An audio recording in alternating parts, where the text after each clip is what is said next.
माझ्या महाराष्ट्रातील बांधवांनो, भगिनींनो आणि मातांनो, नमस्कार. जय महाराष्ट्र. खरं म्हटलं तर एक 2-4 दिवसापूर्वीच आपल्या भेटीला आलो होतो. मग असं नेमकं या 4 दिवसात पुन्हा आपल्या भेटीला येण्यासारखं काय घडलेलं आहे आपण जाणून आहात. सुरुवात करायची म्हटली तर आज माननीय सर्वोच्च न्यायालयाने आपण मुंबईमध्ये आणि महाराष्ट्रामध्ये, विशेषतः मुंबईमध्ये कोरोना नियंत्रणासाठी जी लढाई लढतो आहोत त्या लढ्याचं कौतुक केलेलं आहे.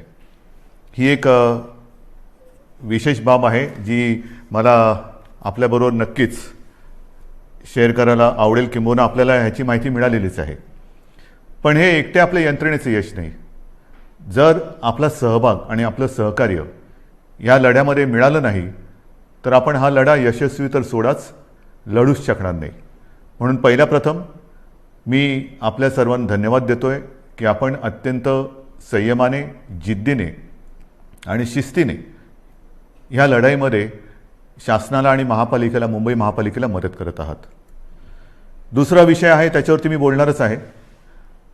पण आपल्या भेटीला आलोच आहे तर कोरोनाच्या बाबतीत थोडीशी माहिती देणं हे मला आवश्यक वाटतंच.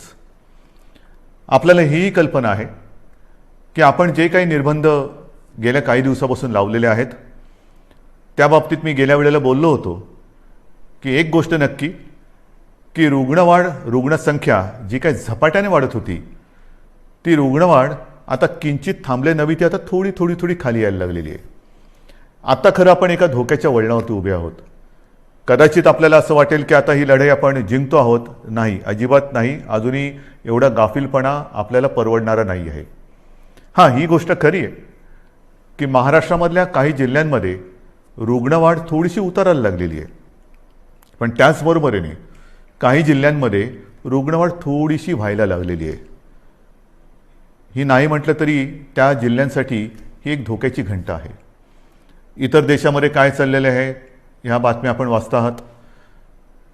आपण निर्बंध लादून म्हणा किंबहुना निर्बंध पाळून म्हणा, एक सुरुवात केली दुसऱ्या लाटेची युद्ध करण्याची. आता इतर राज्य लॉकडाऊन करतायत, काही प्रमाणामध्ये आपल्यासारखेच निर्बंध टाकतायत. ही एक आता नाही म्हटलं तरी कोरोनाच्या लढाईतली आवश्यकता बनलेली आहे. आज मी आपल्याशी बोलताना हे एक दिलासादायी चित्र आपल्याला सांगत असतानाच आणखीन एक बातमी जी आलेली आहे की देशात, जे मी गेल्या वेळेला आपल्याला बोललो होतो आणि आपण त्याची तयारी गेल्या महिन्यापासून करतो आहोत, ते म्हणजे आता केंद्र सरकारच्या विज्ञानविषयक सल्लागारांनी एक इशारा दिलेला आहे की देशामध्ये तिसरी लाट येते आहे, सावध राहा. सावध राहा म्हणजे काय करायचं तर नवीन काही नाही आहे, त्याच गोष्टी आपण काय करतो आहोत, सावध काय राहतो आहोत. मला असं वाटतं की ह्या नेमक्या काळामध्ये आपण काय करतो आहोत ह्याचं एक, ज्याला अपडेट म्हणावा तसं तुम्हाला देण्याची गरज आहे. आज आपल्याकडे साधारणतः म्हणजे 25 एप्रिलला आपल्याकडे राज्यात 6,98,000 म्हणजे जवळपास आपण 7 लाखाला पोहोचलो होतो, एवढे सक्रिय रुग्ण होते. आणि 4 मे म्हणजे काल आपल्या राज्यात 6,41,900 इथपर्यंत ही रुग्णवाढ आपण थोपवून ठेवून थोडीशी खाली आणलेली. ही नक्कीच दिलासादायक गोष्ट आहे. मात्र जे मी तुम्हाला सांगितलं की रुग्णसंख्या काही जिल्ह्यात घटत असली तरी काही जिल्ह्यात मात्र थोडीशी वाढ होते आहे, त्याच्यावरती आपण लक्ष ठेवून आहोत. आपल्याकडे जी आरोग्य व्यवस्था आहे त्या आरोग्य व्यवस्थेमध्ये आपण नक्कीच वाढ करत चाललेलो आहोत. आपण जवळपास आता आयसोलेशन बेड्स हे 4.5 लाखापर्यंत नेलेले आहेत. जवळपास 1 लाख ऑक्सिजन बेड्स आहेत, 30,000च्या आसपास ICU बेड्स आहेत आणि 12,000च्या आसपास आपल्याकडे व्हेंटिलेटर्स आहेत. थोडक्यात सांगण्याचा मुद्दा काय की ही वाढ आपण करतो आहोत. जिथे जिथे आवश्यकता असेल तिथे आपण ह्या वाढीला, म्हणजे वाढीला नाही, रुग्णवाढ थोपवायला आरोग्य सुविधा वाढीसाठी मंजुरी दिलेली आहे. अगदी न थांबता जिथे जिथे जे जे करणं गरजेचं आहे ते करा, असे स्पष्ट निर्देश मी प्रशासनाला दिलेले आहेत. लसीकरणाच्या बाबतीत तीही कल्पना मी आपल्याला दिलेली आहे की साधारणतः 18 ते 44 ह्या वयोगटातील 6 नागरिकांना आपल्याला लसीकरण करायचं आहे, ती जबाबदारी केंद्राने आपल्यावरती टाकलेली आहे, ती आपण समर्थपणाने घेतलेली आहे. मागे जे बोललो तेच पुन्हा सांगतो की 6 कोटी जनतेला 2 डोस म्हणजे 12 कोटी डोस एक रकमी एका चेकने घेण्याची आपली तयारी आहे. जसजसा लस पुरवठा होईल तसतसा आपण हा आपला लसीकरणाचा वेग जो 5 लाख एका दिवसात आपण करून दाखवलेला आहे तो अगदी 10 लाखापर्यंत पण नेण्याची आपली क्षमता आहे. त्याहूनही अधिक आपण नेऊ शकतो एवढी तयारी आपली झालेली आहे. लसीकरण मी केंद्रावरती आरोप करत नाही, परंतु केंद्राची सुद्धा अडचण आहेच. कारण ज्या प्रमाणामध्ये लसीचं उत्पादन हे आता हळूहळू वाढतंय त्या प्रमाणामध्ये लसीचा पुरवठा आपल्याला होतो आहे. म्हणून तूर्त आपली क्षमता आणि मर्यादा ह्या दोन टोकाच्या गोष्टी झालेल्या आहेत. जसजसा लस पुरवठा वाढेल तसतसं हे लसीकरण सुद्धा आपण वाढवू. मग त्याच्यानंतर ऑक्सिजनच्या बाबतीत सुद्धा मी सांगितलं की साधारणतः रोज 1200 मेट्रिक टन ऑक्सिजन आपण दर दिवशी आपल्या राज्यामध्ये उत्पादित करतो. आज हा जो वापर आहे तो 1700 मेट्रिक टनच्या आसपास झालेला आहे. एवढा रोजचा आपल्याला ऑक्सिजन आज लागतोय. किंबहुना कालच आपण पाहिलं असाल की आपण केंद्राला आणखीन एक पत्र दिले आणि आम्हाला 200 मेट्रिक टन अधिक ऑक्सिजन पाहिजे ही मागणी आपण त्यांच्याकडे नोंदवलेली आहे. 1200 मेट्रिक टन हा आपल्या राज्यात उत्पादित होणारा ऑक्सिजन आणि त्याच्यावरचा 500 मेट्रिक टन ऑक्सिजन आहे तो केंद्र सरकार आपल्याला इथून तिथून राज्यातून बाहेरच्या राज्यातून नेण्यासाठी किंवा देण्यासाठी त्यांनी आपल्याला एक परवानगी दिलेली आहे किंवा मंजुरी दिलेली आहे. हे झालं आजचं चित्र. पण तिसऱ्या लाटेसाठी तयार राहा हे जे काय आता आपल्या केंद्राचे देशाचे वैज्ञानिक सल्लागार बोलत आहेत, आपण याची तयारी सुरू केलेली आहे. मी गेल्या काही दिवसांमध्ये प्रशासनाला याही सूचना दिलेल्या आहेत की महाराष्ट्र जो आज 1200 मेट्रिक टन ऑक्सिजन रोजचा निर्मिती करतो आहे, ही निर्मिती आपल्याला किमान 3000 मेट्रिक टनापर्यंत न्यायची. किमान म्हणजे 1200च्या पुढे जवळपास 1800 मेट्रिक टन अधिक ऑक्सिजन आपल्याला येत्या काही दिवसात उत्पादन केलाच पाहिजे, हा आपला आग्रह आणि आपला कटाक्ष आहे. आणि सुरुवात झालेली आहे. मग वेगवेगळ्या प्रकारचे प्लांट्स आहेत, PSA असतील, आणखीन काही असतील. आता आपण 300 PSA मी मागे सांगितलं तुम्हाला प्लांट उभारणीसाठी मंजुरी दिलेली आहे. येत्या काही दिवसामध्ये त्याची सुद्धा सुरुवात होईल आणि काही ताबडतोबीने सुरू होतील. जसजसा प्लांट लावायला म्हणजे त्याच्या बांधकाम असेल आणखीन काही असेल त्याला जसा वेळ लागतो तेवढा वेळ लागेल आणि लवकरात लवकर ऑक्सिजन मिशन ऑक्सिजन हे त्याला मी नावच दिलेलं आहे, मिशन ऑक्सिजन. येत्या काही दिवसात महाराष्ट्र हा ऑक्सिजनच्या बाबतीत स्वयंपूर्ण झालाच पाहिजे, ही आपली अटकळ नव्हे, हे आपलं कर्तव्य आहे आणि त्या दृष्टीने आपण हालचाल हे करतो आहोत. आणखीन एक गोष्ट हे आता तुम्हाला थोडंसं सांगणं मला गरजेचं आहे. रेमडेसिवीरच्या बाबतीत मी तुम्हाला सांगितलेलं आहे, हळूवारपणाने केंद्र आपल्याला जो कोटा त्यांनी दिलेला आहे त्याच्यात हळूवार वाढ होते आहे. अजूनही पूर्ण जेवढी आवश्यकता आहे तिथपर्यंत आपण पोचलेलो नाही, पण हळूवारपणाने त्याच्यात थोडी प्रगती होते आहे. आणि रेमडेसिवीरचा पुरवठा हा आवश्यकतेनुसार आपण प्रत्येक जिल्ह्याला करतो आहोत. काही जणांची तक्रार आहे की आमच्याकडे एवढे रुग्ण असताना आमच्याकडे एवढेच इंजेक्शन्स येतात. ही तक्रार आहे, जरूर आहे. पण त्यासाठी आपण आणखीन एक गोष्ट सुरू केलेली आहे. एक काल परवापासून मी जो आपला टास्क फोर्स आहे त्या टास्क फोर्सला आपल्या जसं मुंबई आहे, पुणे आहे, ठाणा आहे, मग कुठे भंडारा असेल, नागपूर असेल, सोलापूर असेल, ह्या तिथल्या जिल्ह्यातील आणि तिथल्या शहरातील जे आपले फॅमिली डॉक्टर्स आपण ज्याला म्हणतो, जो कुटुंबाचा डॉक्टर, त्यांना सगळ्यांना झूम कॉलवरती एकत्रित करून मार्गदर्शन करायला आपण सुरुवात केलेली आहे. काय करायचं, आपल्याकडे रुग्ण आल्यानंतर त्याला कोविड झालाय तर घरातल्या घरात म्हणजे आपण म्हणतो ना की आवश्यकता नसेल तर हॉस्पिटलमध्ये येण्याची गरज नाही, पण आवश्यकता असेल तर हॉस्पिटलमध्ये त्वरित आलं पाहिजे. मग हे नेमकं जो काही एक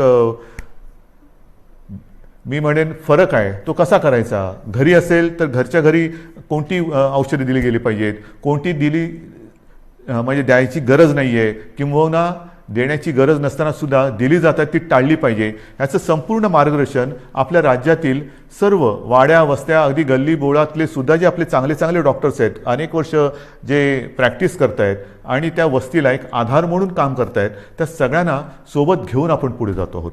रेमडेसिवीर असेल, अगदी इतर काही गोष्टी असतील, या सगळ्या बाबतीत आपण स्वयंपूर्ण होण्याच्या दृष्टीने वाटचाल करतो आहोत की जेणेकरून तिसरी लाट, दुसरी लाट तर लवकर थोपवायची आहेच, पण तिसरी लाटसुद्धा जर का आली तर तिचा घातक दुष्परिणाम आपल्या राज्यावरती होऊ द्यायचा नाही, हा चंग बांधून आपलं महाराष्ट्र सरकार काम करत आहे.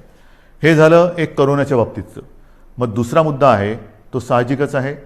जसा पहिला मुद्दा मी सांगितला की सुप्रीम कोर्टाने आज मुंबई महापालिकेच्या लढाईचं कौतुक केलेलं आहे, तसंच ही लढाई आपण लढत असताना ही जिकराची लढाई, जीवावरती बेतलेले संकट आहे, अगदी देशात हाहाकार झालेला आहे, आणि अशी ही लढाई आपण जिद्दीने लढत असतानाच एक सुप्रीम कोर्टाने आणखीन एक निर्णय दिलेला आहे, तो मात्र थोडासा निराशाजनक आहे. बरोबर आहे, मराठा आरक्षण. मराठा आरक्षणाची ही लढाई आपण न्यायालयाच्या माध्यमातून न्यायालयाकडे आपण न्यायालयात लढत होतो. आपल्याला सर्वांना कल्पना आहे की काही वर्षांपूर्वी आपल्या विधिमंडळामध्ये सर्व पक्षांनी, म्हणजे तेव्हा तर शिवसेना आणि भारतीय जनता पक्षाची युतीच सत्तेमध्ये होती, आणि विरोधी पक्ष म्हणजे जे आज आपले सहकारी आहेत काँग्रेस आणि राष्ट्रवादी, ह्या राज्यातील प्रमुख 4 पक्षांनी आणि इतर सर्वांनी एकमुखी एकमताने मराठा समाजाला आरक्षण देण्याचा कायदा पास केला. तो मंजूर केला, मग त्याला आव्हान दिलं गेलं. उच्च न्यायालयामध्ये आपण ही लढाई जिंकलो, त्याला आव्हान दिलं गेलं, मग सर्वोच्च न्यायालयात ही लढाई गेली, सर्वोच्च न्यायालयात ही लढाई आपण लढलो, आणि दुर्दैवाने आज हा निराशाजनक निकाल ह्या अगदी लढाईच्या ऐन भरामध्ये आलेला आहे. नेमकं काय झालं? जे काही एक ढोबळमानाने निकाल आलेला आहे, कारण आता निकालपत्र ते आता हाती आलेलं आहे, त्याच्यावरती आणखीन डिटेलमध्ये काम सुरू आहे, त्याचा अभ्यास सुरू आहे. पण सर्वानुमते एकमुखाने घेतलेला हा निर्णय सुप्रीम कोर्टाने त्याच्या विरोधात निकाल दिलेला आहे. मग असं कोणीतरी म्हणालं की आम्ही जे उच्च न्यायालयात जिंकलो ते सुप्रीम कोर्टात तुम्ही हरलात, तुम्हाला लढताच आलं नाही. नाही, असं अजिबात नाही आहे. ज्या वकिलांनी आपल्याला उच्च न्यायालयामध्ये विजय प्राप्त करून दिला, बाजू मांडली, यशस्वीपणाने मांडली, तेच वकील त्याच्यात कुठेही बदल न करता किंवा त्यांच्यात अधिक काही वकिलांची आपण त्यांना मदत देऊन ही लढाई आपण अत्यंत योग्यपणाने, समर्थपणाने सर्वांचं मत एकत्र घेत आपण ही लढलो आहे. पदरी निराशा आलेली आहे, पण निराश झालो किंबहुना निराश झाला तर तो महाराष्ट्र कसला. मी खास करून मराठा समाजाला एक वेगळ्या दृष्टीने धन्यवाद देतो आहे की त्यांनी फार समंजसपणाने हा निर्णय जो आहे हा ऐकलेला आहे. कुठेही थैथयाट केला नाही, आदळआपट केली नाही. त्याच्याबद्दल मी तमाम माझ्या मराठा समाजातील माता भगिनींना, बांधवांना हात जोडून धन्यवाद देतो आहे. आणि त्यांच्या नेत्यांनी सुद्धा मी विशेष उल्लेख करेन, छत्रपती संभाजीराजे यांनी सुद्धा अत्यंत समंजस्याने आपली प्रतिक्रिया दिलेली आहे. हे दिवस लढाईचे नाही आहेत, निदान आपल्या तरी नाही आहेत, कारण सरकार आणि आपली भूमिका एक आहे. जर सरकार ह्या निर्णयाच्या म्हणजे आरक्षणाच्या विरोधात असतं तर लढाई मी समजू शकत असतो, पण सरकार आपल्यासाठी लढतंय, आपली बाजू मजबूतीने सुप्रीम कोर्टात मांडते किंबहुना ती मांडली, आणि तरीसुद्धा हा एक निराशाजनक निर्णय आल्यानंतर मला असं वाटतं अजूनही लढाई संपलेली नाही आहे. कारण लढाई केव्हा संपते? सगळं काही अंधार पसरतो तेव्हा. आज माननीय सर्वोच्च न्यायालयाने आपल्याला हा निकाल देत असताना म्हणजे त्यांनी सांगितलं की हा तुमचा अधिकारच नाही आहे. जे एक कमिशन, गायकवाड कमिशन आपण नेमलं होतं, त्याच्या शिफारशीसुद्धा त्यांनी सांगितलं की त्यासुद्धा त्यांनी बाजूला ठेवलेल्या आहेत. मग काय करायचं नेमकं? आता काय करणार तुम्ही म्हणता ही लढाई संपलेली नाही. मग सर्वोच्च न्यायालयाने निकाल दिल्यानंतर सुद्धा पुढे काय? आता पुढे आहे. सर्वोच्च न्यायालयाने निकाल देताना मला असं वाटतं पुढचा मार्ग दाखवलेला आहे की कुठे न्याय मिळेल आपल्याला, हे सर्वोच्च न्यायालयाने दाखवलेलं आहे. कारण सर्वोच्च न्यायालयाने सांगितलं की आरक्षण देणं, मग बाकीचे किचकटपणात मी जात नाही आहे. अशोकरावांनी अत्यंत व्यवस्थितपणाने दुपारी पत्रकार परिषद घेऊन एक व्यवस्थित बाजू मांडलेली आहे, कारण त्यांनी या विषयावरती गाढा अभ्यास केलेला आहे. गेले काही महिने 1-1.5 वर्ष माननीय अशोकरावांनी किती बैठका याच्यासाठी घेतल्या असतील, किती जणांशी बोलले असतील, किती जणांशी चर्चा केली असेल, हे त्यांनाच माहिती. आणि त्यांनी आज दुपारी अत्यंत व्यवस्थित समर्पक शब्दामध्ये जे काही आरोप प्रत्यारोप असतील त्याला उत्तरं दिलेली आहेत आणि आपली बाजूसुद्धा व्यवस्थित मांडलेली आहे, ती आपल्यासमोर आलेली आहे. म्हणून मी ते परत त्याच्यात बोलणार नाही आहे. पण सर्वोच्च न्यायालयाने जे सांगितलं की हा निर्णय घेण्याचा अधिकार हा राज्य सरकारचा नाही, मग कोणाचा आहे, तर हा अधिकार केंद्र सरकारचा आणि माननीय राष्ट्रपतींचा आहे. हा एक मोठा मार्ग त्यांनी दाखवलेला आहे. आणि म्हणून माझी जी पहिली प्रतिक्रिया आपल्यासमोर आलेली आहे, त्या प्रतिक्रियेत मी म्हटलं की एका प्रकारे सर्वोच्च न्यायालयाने हा निकाल देताना आपल्याला वेगळं मार्गदर्शन केलेलं आहे की कुठे न्याय मिळेल. त्याच वेळेला मी म्हटलेलं आहे की केंद्र सरकारला, म्हणजे माननीय पंतप्रधान आणि माननीय राष्ट्रपती यांना मी हात जोडून विनंती करतो आहे की आता हा अधिकार आपला आहे, हे सर्वोच्च न्यायालयाने सांगितलेलं आहे. आपण 370 कलम काश्मीरचं हटवताना जी हिंमत दाखवली, तीच हिंमत आणि तीच संवेदनशीलता आम्हाला आत्ता पाहिजे. सर्वोच्च न्यायालयाने यापूर्वी जे 2 निकाल दिले होते, ते शहाबानो खटला असेल किंबहुना ॲट्रॉसिटी ॲक्ट असेल, तो सुद्धा केंद्र सरकारने म्हणजे संसदेने आपल्या अधिकाराचा वापर करून बदलला आणि एक संवेदनशीलता दाखवली. मग आता तर सर्वोच्च न्यायालयाने सांगितलेले की हा अधिकार आपला आहे, आणि हा अधिकार आपला आहे म्हटल्यानंतर आम्ही सगळेजण एकत्र आहोत. महाराष्ट्रामध्ये ज्या वेळेला हा निर्णय घेतला गेला तेव्हा जे सर्व पक्ष एकत्रित आले होते, ते सर्व पक्ष आजसुद्धा एकत्रित आहेत. आम्ही एकमुखी आपल्याला विनंती करतो आहे की आपल्याला जे काही सहकार्य आपल्या राज्यातून पाहिजे असेल, आमच्या राज्यातून पाहिजे असेल, ते आम्ही करतो आहोत, नक्कीच करू. मात्र आता सहनशीलता ही आहे. माझा मराठा समाज हा सहनशील आहे, कुठेही आतताईपणा त्यांनी केलेला नाही. न्याय हक्कासाठी रस्त्यावरती उतरला, तो सुद्धा शांततेने उतरला. अशा ह्या समाजाचा, लढवय्या, शेतकरी, सगळं मी आपलं वर्णन केलेलं आहे. ह्या समाजाला न्याय देण्यासाठी आता केंद्र सरकारने जास्त वेळ न लावता निर्णय घ्यावा. मी आपल्या माध्यमातून माननीय राष्ट्रपतींना आणि माननीय पंतप्रधानांना विनंती करतोच आहे, पण उद्या अधिकृत पत्रसुद्धा मी त्यांना देतो आहे. जर का आणखीन आम्हाला तिकडे येऊन भेटण्याची आवश्यकता असेल तर तीही आम्ही करायची तयारी आहे. आणि ही एक मागणी आम्ही करत असताना सर्वोच्च न्यायालयाच्या निकालाची प्रत ही आत्ता संध्याकाळी उशिरा प्राप्त झालेली आहे. त्याचासुद्धा अभ्यास आपल्या ज्येष्ठ विधिज्ञांकडून सुरू आहे. ज्येष्ठ वकिलांची एक मी म्हणेन फौज, कारण समिती फार छोटा शब्द झाला, फौज हे आपल्यासोबत आहे. त्यांच्यासोबत आजपर्यंतसुद्धा विचारविनिमय केलेला आहे. आता मात्र सर्वोच्च न्यायालयाची ही प्रत प्राप्त झाल्यानंतर त्याचा अभ्यास सुरू झालेला आहे. त्याच्यात आणखीन काही मार्ग दाखवलेत का तेही बघतो. त्याच्यानंतर नेमकं निकालामध्ये म्हटलेलं काय आहे, आपल्या मर्यादा काय आहेत, तेही आपण बघतो आहोत. मात्र पुन्हा एकदा मी सांगेन की जो मार्ग सर्वोच्च न्यायालयाने दाखवलेला आहे, ह्या निर्णयाच्या बाबतीत केंद्र सरकारच्या अधिकारावरती त्यांनी मी म्हणेन एका अर्थी शिक्कामोर्तबच केलेलं की हा तुमचा अधिकार आहे. आता मला केंद्र सरकारचा अधिकार पाहिजे, कारण आम्ही सर्व पक्ष एकत्र आहोत. मराठा समाज आणि आम्ही आणि माझ्या महाराष्ट्रातले सगळे समाज हे सगळे एकत्र आहोत. ही मागणी केवळ एका समाजाची नाही, तर न्याय हक्काची मागणी ही महाराष्ट्राची आहे. आणि तिचा अनादर केंद्र सरकार, माननीय पंतप्रधान आणि माननीय राष्ट्रपती करणार नाहीत, ही मला खात्री आहे, हा मला आत्मविश्वास आहे. तूर्त मी सर्वांना हेच सांगू इच्छितो की अत्यंत धोक्याच्या वळणावर कोरोनाच्या आपण उभे आहोत. जी शांतता, जो संयम तुम्ही आजपर्यंत दाखवलेला आहात, तोच संयम, तीच शांतता यापुढे आपल्याला गरजेची आहे. आता संयम आणि शांतता 2 लढाईसाठी पाहिजे.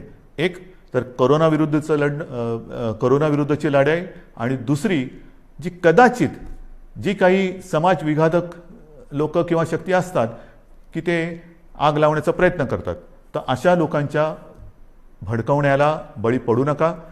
सरकारवरती विश्वास ठेवा. सरकार पूर्ण ताकदीने, पूर्ण क्षमतेने ही लढाई जिंकल्याशिवाय राहणार नाही आणि तुम्हाला तुमचा न्याय हक्क मिळवून दिल्याशिवाय राहणार नाही. एवढंच एक वचन आपल्याला देतो आणि तूर्त आपली रजा घेतो. जय हिंद, जय महाराष्ट्र.